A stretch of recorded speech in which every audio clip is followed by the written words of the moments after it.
everybody, and welcome back to the Up the Guts podcast. And yes, there it is. Round one is officially over. Every team has now played. So we've had a look at every team starting off in 2025. We've seen some debutants some exciting ones, some interesting results. Obviously, there was only a couple games that were actually competitive. The rest were won by a convincing margin. So just a preview of what's going to happen today. We're going to go through all the rounds and we're going to put them on a tier list. So let me just go over. Oh, wait, sorry. I won't. We'll do that in a second. And then I'm going to rank each club's performance from that game on a tier list, and then we'll also go over to see how the Up the Guts tipping competition went. And the Super Coach starts up also this week, round 2. So if you're not a part of that and you do want to be a part of that, quickly send a comment below, and I'll send you over a message if you want to get involved in that. So before that, let's just quickly go over my tier list. Categories. So if I have a look here, my tier list categories at the top is excellent. So they've had an excellent performance. That's the top one. And the second one is contender. So I think they could be a finals contender and push as a premiership contender. Third one is decent. So it was a decent performance. They played well, but it was nothing that I went wow. Next one is disappointing. So just disappointing performance is not poor. But the last one, 5 a.m. St Kilda Beach, is what the bottom thing is. There is a couple of clubs on this list that it could be don't bring your mouth guards Monday, but I've gone with 5 a.m. St Kilda Beach. With the weather at the moment, it wouldn't be as bad. But I'm talking about mid-season, June, those 5 a.m. at St Kilda Beach sessions where it's minus 2 degrees, and imagine what the cold water would be. And no one likes getting up at 5 a.m. anyway, especially on a Monday or a Sunday, when these sessions would be. So the bottom of the list is 5 a.m. at St Kilda Beach. But without further ado, let's get into reviewing the games from the weekend, starting off with the Thursday night game of Richmond and Carlton. And this was a very interesting game because coming into the season, no one thought Richmond would win a game all year, but they've come out and defeated Carlton, which is a disappointing performance from Carlton there.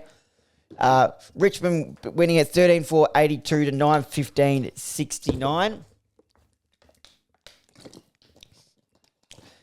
So multiple goal kickers for them, Ross and Layla and Campbell and then Curvis all kicked 2. And some of the league disposal games, Cripps had 32, Taranto 30. Some of the talking points, Richmond obviously trailed by 41 points at halftime and they came out like a house on fire. And I thought that was led the way by debutant and has been confirmed to get the Rising Star nomination, Sam Layla. Sam Layla was really impressive with his 18 disposals, 2 goals, 2 goal assists, and 8 score involvements. As well as some of their other kids, I thought Luke Traynor looked very comfortable down there off halfback, had 15 disposals, 5 marks, and 5 rebound 50s. And Harry Armstrong attacked the ball, only had the 5 disposals, didn't manage to kick the goal, but whenever it was in his region, he attacked the ball at full pace, and it was really good to see. TDK was absolutely outstanding, probably gets the best on ground honours even in a losing side, not much more he could have done. He had, 28 disposals to go along with 30 hit-outs, 8 clearances, 5 tackles, 7 inside 50s, and 509 metres gain. So, that's where I have him there. Now, we go over to the rankings. So, starting off with Richmond. Now, it was a great performance, but you're just going to have to put him in decent, purely for the fact is I can't put him in contender. This normally would be... Actually, no. Excellent. Let's put him in the excellent category because, excellent can mean anything. I thought that their performance there was excellent. I thought their performance was excellent. And then... Carlton, it's no surprise. 5 a.m. St Kilda Beach. See you down there, boys. That was just appalling. So 5 a.m. St Kilda Beach. Grab your bavers, grab your bungee smugglers, whatever you is, and I'll see. And Vossi will see you down there at St Kilda Beach. Friday night we had Hawthorn v Essendon, and Essendon weren't terrible going into this. I know some Essendon supporters thought they played all right, and they weren't disappointed with this effort. But it was Hawthorn who came away with a victory by 26 points. Moore and Watson kicked 3 to 2 small forwards, providing plenty of power up there. Plenty of tricks up there and forward. I thought Nick Watson really responded well after his poor performance in round 0. But he came out and kicked 3 and looked really good as well. Chol, Hardwick, and Gideon all kicked 2 as well. As for the Bombers, Langford, Dersma, and Merritt all kicked 2.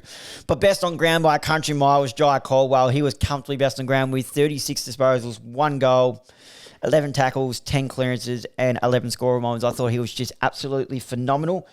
Hawthorn are fast. That's one thing I've noticed. They're calling them, I saw on the AFL.com, they're calling them the F1 Hawks. The Grand Prix being in town, they're just so fast the way they move the ball from the back line, and then they get it from their forward because their forwards get high up the ground, but they push back hard. That's what's the most impressive. Isaac Kako provided some spark on debut, kicked that soccer goal, which was really good. He had 14 disposals, go along with 1 goal and 6 score moments. Jack Scrimshaw has a stint on the sidelines right now. Hawthorn have challenged him, but he hit with a forearm hit Jordan Ridley late, which left him concussed, and he's been given a 3-week suspension, which he's going to, they have said they're going to challenge that. That was confirmed today as we are recording this on the Monday. Injuries, Scrimshaw, concussion, and Langford is said to have suffered a hamstring injury. We'll see how that goes during the week. And Ridley has got a concussion. Now, for this performance, Hawthorn go excellent, and Essendon, I think, go decent because it's not a disappointing performance, so I've gone with decent there because they did look like showed some signs. I like the look of Kako. Caldwell was phenomenal. Merritt does what Merritt did. What did Merritt have? If I just have a look down here, well, he kicked the 2 goals to go along with. I do. He had 26 to go along with his 2 goals. So Merritt just does what Merritt does. Beautiful kick at the footy. So I'll put Essendon in the decent spot. Now we move over to Saturday. So a sip. Excuse me. Jesus, Fremantle. Just before I even start this, Fremantle, 5 a.m. St Kilda Beach. You can join the Blues down there. May as well stay. Don't go home. Don't go home. Stay down here because you'll be going to St Kilda Beach, 5 a.m. along as well as Carlton because they were defeated by Geelong by 78 points. And there was a big talk. I know Hayden Young was out, but that's not a 78-point turnaround. Geelong looked phenomenal. 23 goals, 9, 147, defeating Freo 10-9, 69.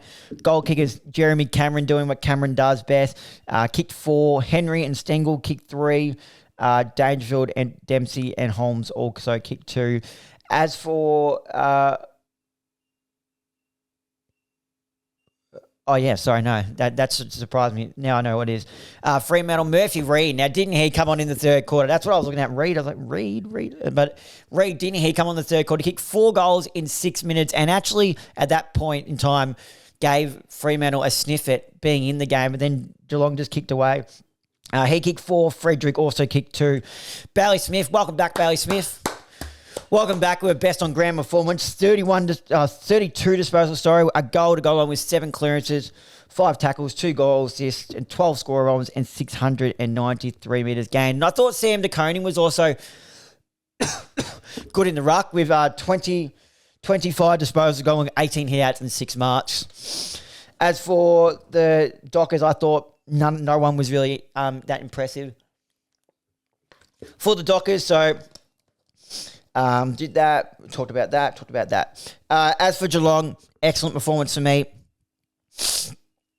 Yeah, someone who you can never write off, so that's why they're going to go on the excellent. That game was Sydney and Brisbane, the grand final rematch, and it was the Lions who came away with a 4-point win. Goal kickers for the Swans, so it was 12-10-82, defeated by 12-14-86. Swans will be, what's the word? We'll go with. It's not the word I was looking for, but they'll be spewing on this loss because they had it. Corey and Chad Warner both kicked 2. Campbell and Heaney also kicked 2. As for the Lions, with Lohman going down in the first quarter, which is said is reported today, he's escaped serious injury and will only miss 1 to 2 weeks. But that gave room for Zach Bailey to step up. And step up he did with 4 goals along with 17 disposals. Zorko also kicked 2 as well. Leading disposals for the Swans was Blakey with 24. Leading the way for the Lions was Berry with 27, continuing his role of halfback like he did the back end of last year, going 10 marks and 6 intercepts, as well as Josh Dunkley had 27 disposals to go along with a goal, 6 clearances, 10 tackles, 614 metres gain. And one of the debutants, not Will Ashcroft, he was phenomenal with 21 and 8 clearance, but Levi Ashcroft showed why there's so much hype about him, and he looks very comfortable already at this level, and he's ready to go. He had 25 disposals to go along with 4 clearances and 6 score involvements. James Jordan, hats off to James Jordan. He's one of the Sydney players that can hold their heads up high. He went to Lockie Neal and kept Lockie Neal to just 10 disposals. Not easy to do. 2-time Brownlow medalist, and he's managed to keep him 10 disposals. He's so crucial. The in and under Lockie Neal. He might not get his many metres gained, doesn't hit the scoreboard as much, but he gets the ball out to the runners of Hugh McCluggage and likes like that. He does always, he's so clean, does always best work in tight, and James Jordan was able to nullify that, but unfortunately it wasn't able to do it on the scoreboard. Justin McInerney got a 3-week suspension for his hit on Brandon Starcevich that left him concussed, but they are going to appeal that as well. It's interesting to see how that goes. And as I mentioned, Lohman with his ankle 1 to 2 weeks. Brisbane Lions, it'd be wrong not to put him in excellent, being the reigning premiers. And the Sydney Swans, I'm going to put him in... I'm going to put him in decent because they coughed up a lead. Might be a bit harsh, but I'm going to put him in decent. And they are 0-2, so they need to get it going again. Saturday night, we'll start off with the Bulldogs and North Melbourne, and it was the Dogs getting it up by just 16 points. So credit to North Melbourne there. 17-11, 113, defeated 14-13, 97. Multiple goal kickers for the Dogs. You had Norton and Vandermeer with 3 each. Dale, Sanders, McNeil all kicked the 2. For the Kangaroos, did North Melbourne have the best key forward in the comp? Nick Larkey kicked 5. Why I ask that is, imagine if Nick Larkey was playing for the like of, let's just throw it out there, Brisbane, Geelong, Sydney even. Imagine if Sydney, that's the perfect example. Imagine if Sydney had Nick Larkey down there. They're lacking that big key forward. The likes of Goulden, when he's back, Goulden, Warner, Blakey, all kicking to him. I think he would really thrive, and he would kick an 80, 90 goal season, I reckon. So Nick Larkey's possibly the best key forward in the game. It's just the fact that he plays at North Melbourne that he doesn't get the credit he deserves. I get it. He got the All-Australian nod a couple years ago, but he probably just doesn't, because he's not on Broadway with the Broadway games with North Melbourne, he doesn't get the credit, and he battles hard, and he's always been up there. So I wouldn't be surprised if he's the Coleman medalist at the end of this season. Curtis also kicked 3, and Davies Uniac with 2. Leading disposal getters. Richards, in the absence of Bontempelli and Trelaw, stepped up and continued his midfield job and continued he did with 30 disposals, a goal, 7 clearances, 8 inside 50s, 4 goal assists, 11 score involvements, 608 metres gained. Dale was also phenomenal. 29 disposals going at 90% efficiency and 2 goals.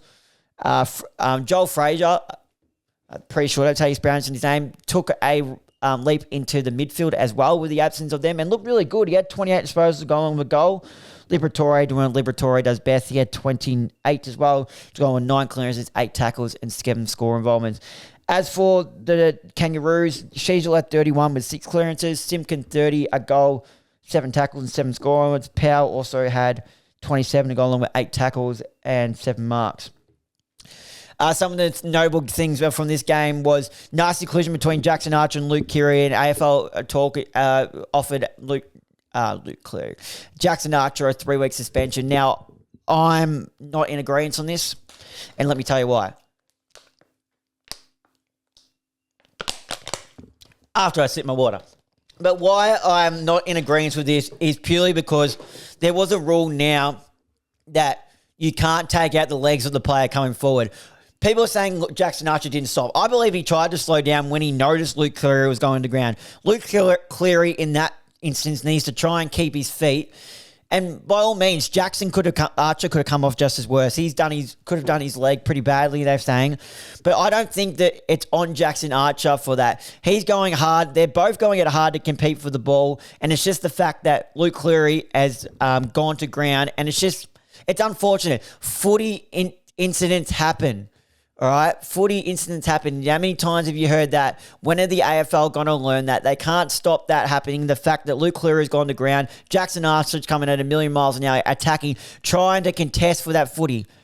We can't rule out contesting for the footy. I don't know what else to say. They're both going hard for the ball. One player doesn't keep his feet, and the other player comes in hard and unfortunately clips him and has his legs taken out in the process as well. So I'm not in agreement with the 3 weeks. Hopefully they can get the appeal right and get it down to 1. I don't see it happening though. I think the AFL will stand firm on this. Let's have a look at some of the new players for each club. So Matt Kennedy for the Dogs was good with 23 disposals, 3 clearances, 4 goal assists and 7 score involvements. Sam Davison on debut. We saw a bit of him in the pre-season game. He had 10 disposals and kicked his first goal, with goal with 4 tackles. Josh Dolan, also on debut for the Dogs, had 5 disposals. Caleb Daniel on debut for the Kangaroos, had 24 disposals and 6 tackles, just resuming his role of halfback. Luke Parker had 21 disposals and 6 score involvements. Jack Darling had a goal, 15 disposals, 5 marks, 2 goals, 6 and 7 score involvements. Jacob Constancy had 10 disposals and 6 tackles. Finn O'Sullivan on debut off half-back had 16 disposals going at 81% efficiency. Now, where do I have this? Bulldogs can't go any higher than... I'm just going to move my chair back so I can see this a bit better and move the mic around so I can see my laptop. But Bulldogs can't be any higher than decent in this scenario because... they're not a contender, I don't think, with all these injuries, and they've only just wiped up North Melbourne. But at the same time, North Melbourne can go on decent. To coming with 14 points with them, 16 points, is not too bad. So, Fremantle, I wrote Fremantle there, but that's meant to be Port Adelaide. Port Adelaide joined Carlton and Fremantle, 5 p.m. St Kilda Beach before you even get started. And Collingwood straight into excellent. Before we even get started. But as we see, Collingwood got the job done by 91 points over Port Adelaide. It was 21-10, 136 defeated, 6-9-45. Membry for the Pies. Membry kicked 4, McStay, Mychek 3, Elliott, Hill, and Braden Maynard popped up for 2 each. Leading disposal getters, Sidebottom had 31 for the Pies with a goal. Dan Houston, welcome to Collingwood, just comes in and straight away makes an impact with 27 disposals at 89% efficiency and 10 intercepts. Rosie had 35 for Port with 9 inside 50s and 680 metres gained. Wines had 34 with 10 clearances. Collingwood proved the fitness questions. They are quite fit because it was clear that Port Adelaide just couldn't keep up with them. I get it, they haven't got Zach Butters, but Collingwood rang rings around him and just ran him into the ground.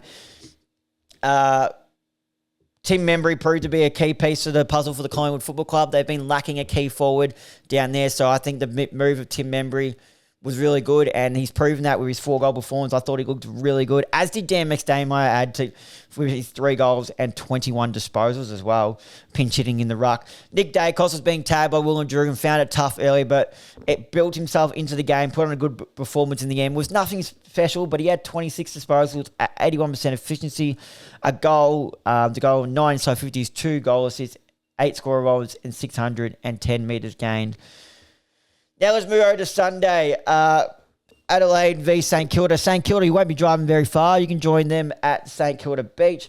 Adelaide 21-9, 135 defeat in St Kilda, 10-12-72. Goal kickers, Fogarty had kicked 4, Stillthorpe 3, Dawson, Rankin, Rochelle and Cumming with 2. Higgins, for the Saints, Higgins, Hall, Wood with 2 as well. I think that's Hall's first game. I haven't got him written down there, but that doesn't matter. Leading disposal getters for the Crows is Crouch with 31, a goal and 7 clearances. Saligo was also good with 29, a goal, 5 clearances and 8 tackles. Laird had 29, Rankin had 28 with 2 goals, 7 clearances, 5 tackles, 7 score moments. Dawson also had 27 to go on with his 2 goals, 9 marks, and 648 metres gained. I thought Josh Worrell was also really good down back. 25 disposals at 84% efficiency, 6 marks, 9 in-steps, 6 rebound and 6 rebound 50s, and 7 score involvements. Leading the way for the Saints was McRae in his first game for the Saints. 34 disposals, 23 contested, 12 clearances, 5 tackles, and 7 score involvements, so he can hold his head up high there. Decent performance there, 12 clearances. is a very good performance. Wangani Malira also had 27 to go on with 7 intercepts, 8 rebound 50s, and 571 metres gained. What I said, were the Crows really good or are the Saints just poor? It'll be an interesting one moving forward. I think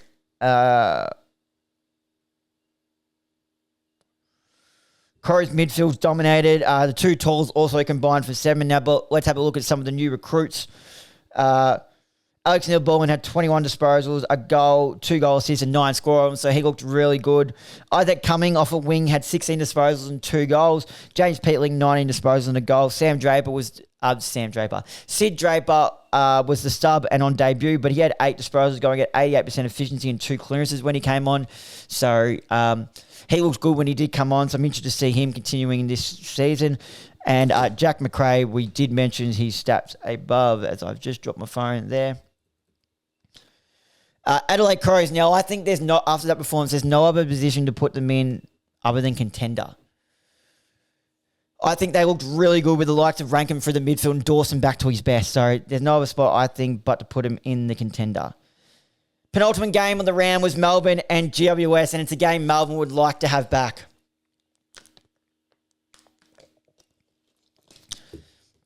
It was GWS get the job done by 3 points, 11-8-74, defeated by 11-11-77. Goal kickers for Melbourne, multiple goal kickers. Petraga had 2, Jefferson had 2. For GWS, Green, Canelio with 3, and Cadman kicked 2. Leading disposal getters, Salem had 30 for the D's, 8 marks, 8 rebound 50s, and 616 metres game. Welcome back, Christian Petrarca. 27 disposals, 2 goals, and 8 score involvements. As for the Giants, Tom Green had 35 to go on with goal and 9 clearances and 8 score involvements. Whitfield had 34 to go on with 10 intercepts, and Callahan continued off his round 0 performance with 31 and 596 metres gained. Now, Maxi. We do kind of feel for you, Maxi.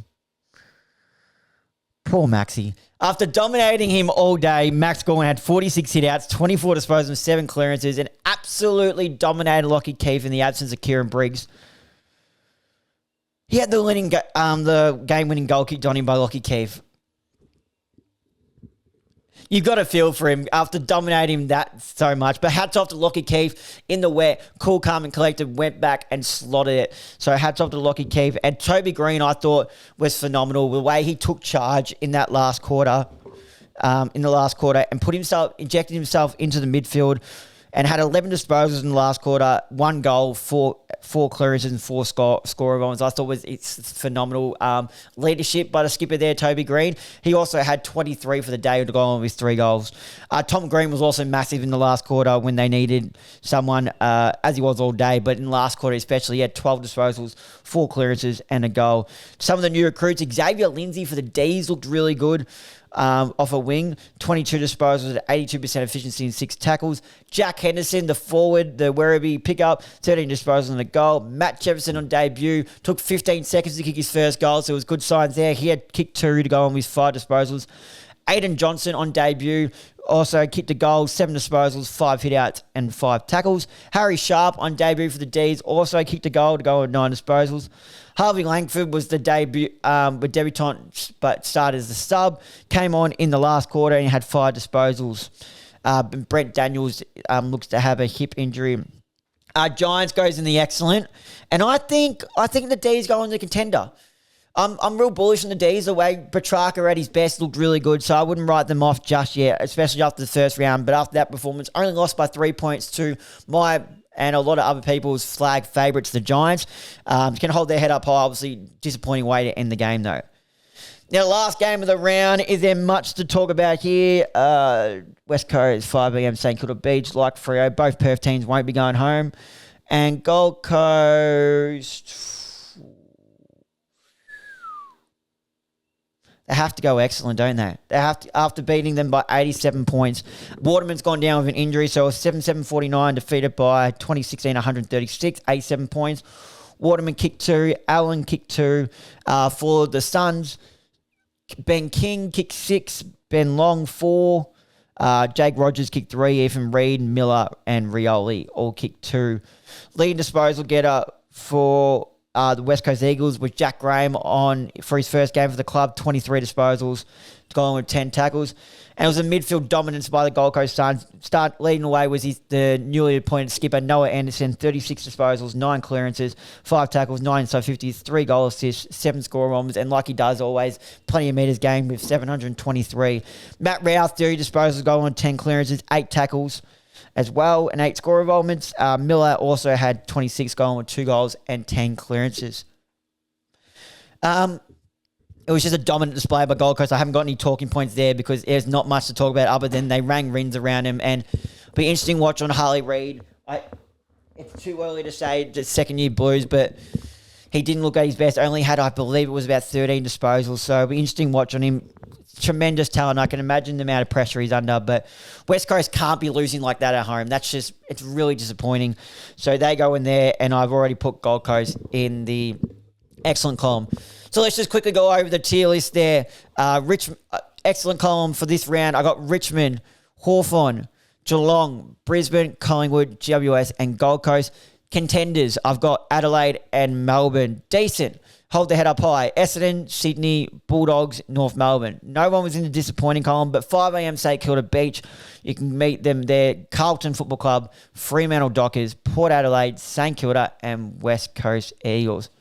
Now, before we wrap it up, we'll go over to the ESPN Up the Guts footy tips and have a look how we went as we just load up the league there. And then I'll also give my tips going into this round. I myself got 7, so I'm happy with that. It's the first time I'm looking at that. And we go over here. Geez, I'm 15th, eh? But we'll go, did anyone get a perfect 9? Did anyone get a perfect 9? No one got a perfect 9. That's disappointing. A couple of people got 8. On top of the leaderboard. Oh, God. Oh, I'm not going to hear the end of this, am I? Top of the leaderboard is my younger brother, Corey. Yep. He's on 10. Oh, no. It couldn't get any worse. Second place is my mum. Third place, former co-host Will, on 9 as well. Chris Gleason in 4th. We'll just go for the top 8 on 9 as well. Hodgie is on 9 in 5th. Zach Weibanger is 6th on 8. My dad is 7th on 8. I'm just having a shocker, hey. And Aidan Miller's 8th on 8 as well. He collects 7. And I am in 15th. So now let's go over to this week's games, and I'll give my tips up before I sign out for this week's episode. Thursday night, we're going to start with Carlton and Hawthorn. I reckon Hawthorn comfortably get this one done. Friday night, I'm actually going Western Bulldogs v Collingwood, and I'm backing in my Pies to get the job done pretty comfortably as well. But it also could be a day when Norton and Sam Darcy get off the leash. Essendon v Adelaide at the MCG. I'm actually... Ooh. No, I think I'm going to back in the Crows just. I was impressed with them. Port Adelaide v Richmond at Adelaide Oval. Now, Port Adelaide respond. They just have to at home. St Kilda v Geelong at Marvel. I'm backing in Geelong on that one. I know it's at Marvel, but I'm just not impressed with St Kilda whatsoever. Then Sunday, you got Brisbane Lions v West Coast at the Gabba. Brisbane get that one done.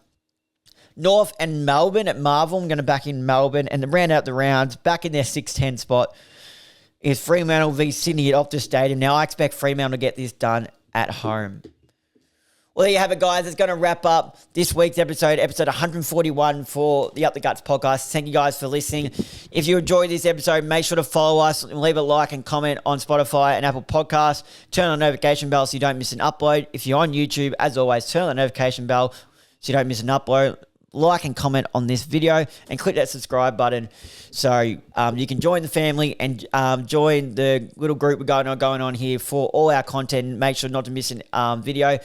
This will come out Tuesday as I'm speaking now on Monday. Wednesday coming out will be the 30 to 21 top players in the AFL. So stay tuned for that one as well. But until next time, guys, I'll see you guys then.